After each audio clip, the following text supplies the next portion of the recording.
नमस्कार दोस्तों, भारत एक सोच देख रहे हैं आप। दोस्तों, क्या मायावती पिछली बार वाला प्रदर्शन दोहरा पाएंगी? दोस्तों, अब 2 चरणों की वोटिंग बची है और इन 2 चरणों पर नजर दौड़ाएं तो पिछली बार यानी 2019 के लोकसभा चुनाव में मायावती ने इन सीटों में से 5 सीटों पर जीत दर्ज की थी। यानी कि छठे और 7वें चरण की जो वोटिंग बची है, अगर इनकी सीटों को मिला लिया जाए तो इन तमाम सीटों पर 5 सीटों पर इन तमाम सीटों में से 5 सीटों पर मायावती ने 2019 में जीत दर्ज की थी।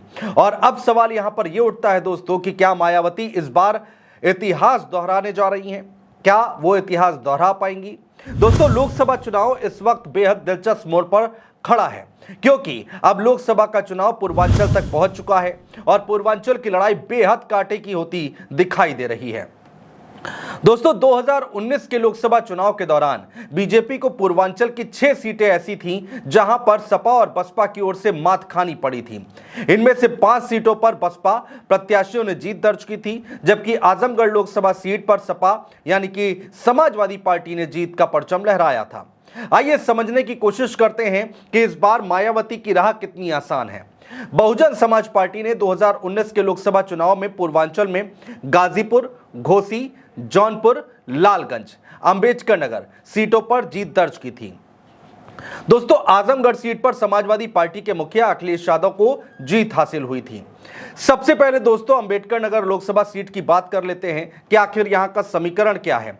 आखिर इस सीट पर किस तरह के समीकरण बनते और बिगड़ते दिखाई दे रहे हैं। दोस्तों, एक तरफ इन सीटों पर विपक्ष दोबारा जीत की तैयारी कर रहा है, तो वहीं दूसरी ओर बीजेपी इन खोई हुई सीटों पर विपक्ष को मात देने का पूरा प्रयास कर रही है। विपक्ष की लामबंदी देखकर बीजेपी के लिए इन सीटों पर जीत इतनी आसान होती दिखाई नहीं दे रही। दोस्तों, भाजपा ने अंबेडकर नगर से बीएसपी के सांसद रितेश पांडे और लालगंज की बसपा सांसद संगीता आजाद को अपने पाले में कर लिया है, यानी बीजेपी ज्वाइन करा ली है। अंबेडकर नगर सीट के सांसद रितेश पांडे के भाजपा में शामिल होने के बाद बीएसपी ने इस बार इस सीट पर कमर हयात अंसारी को चुनावी मैदान में उतारा है।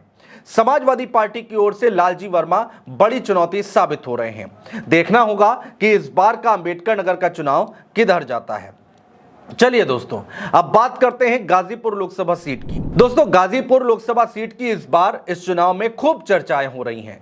पिछली बार की बात करें तो इस सीट से बीएसपी के टिकट पर मुख्तार अंसारी के बड़े भाई अफजाल अंसारी ने जीत हासिल की थी। 2019 में अफजाल अंसारी ने बीजेपी के दिग्गज नेता मनोज सिन्हा को हराया था।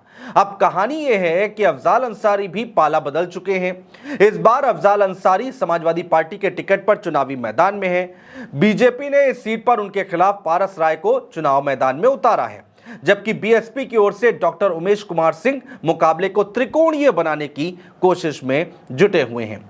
दोस्तों, अंबेडकर नगर की बात करें या फिर गाजीपुर लोकसभा सीट की, दोनों ही सीटों पर बीएसपी प्रत्याशियों को अपने ही सांसदों से मुकाबला करना पड़ रहा है। कहानी यही खत्म नहीं होती है दोस्तों। बात कर लेते हैं लालगंज लोकसभा सीट की। साल 2019 में जब लोकसभा का चुनाव हुआ तो बीएसपी के टिकट पर लालगंज से संगीता आजाद ने जीत हासिल की थी, मगर अब वो भी बीजेपी का दामन थाम चुकी हैं। संगीता आजाद इन दिनों लालगंज लोकसभा क्षेत्र में बीजेपी प्रत्याशी नीलम सोनकर का चुनाव प्रचार करने में जुटी हुई हैं।